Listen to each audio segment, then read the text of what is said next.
আসসালামু আলাইকুম বন্ধুরা।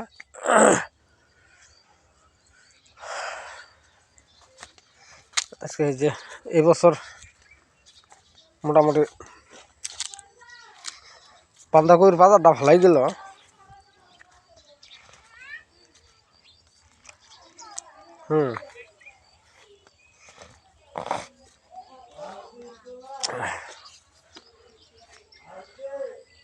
এই যে জলা মাটি বাঁধা আছিল,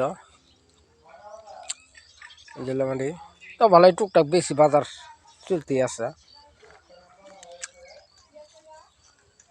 যেটা দেরি হবো দেখি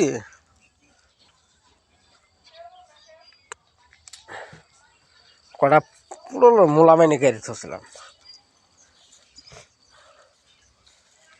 মারি দেও নামা কটা পুরো এই দেখেন এই যে কতগুলো গাছ জ্বলাইছে,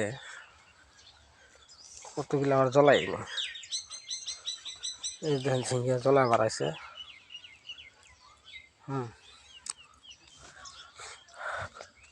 এই যে ঝিঙ্গা জ্বলাইতেছে।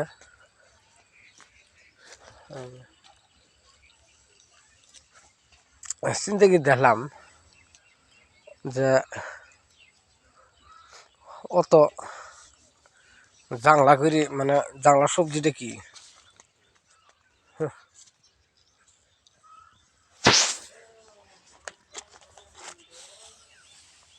খুলছ।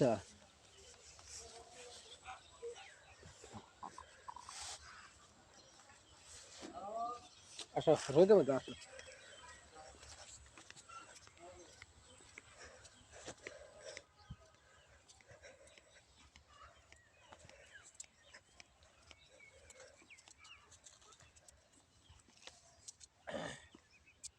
জাংলার সবজিটা হলে তার মানে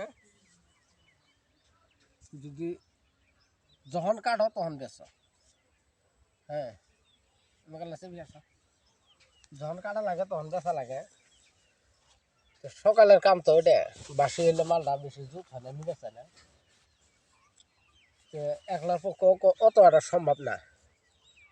তো ভাবলাম কিছু গাজরও করি, অন্য অন্য শাকসবজির ভিতরে 12 জাতের বস্তু যদি হয়, হয়তো বা কতটা আগের দিন সারাদিন তিল থোয়া যায়। আগের দিন উঠাইলাম, ওটাই হয়তো বা ধুয়ে পাগলি রেডি করে দিলাম। ফিরের দিন জানলার কিছু মাল ছাল যা কিছু কাটা লাগে কাটলাম, আল্লাহ যদি দেয় আর কি।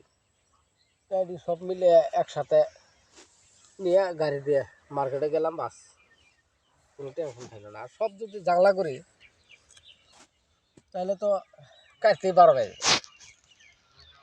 হ্যাঁ, আদা নষ্ট আদাই গে তার কাম কি বলেন যে কিছু করি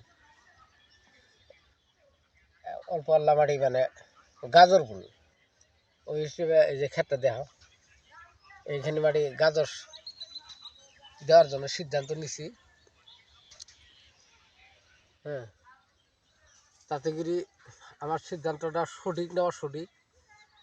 যদি আপনাদের কাছে ভাল লাগে, সঠিক হলেও জানায়েন, অসঠিক হলেও জানায়েন।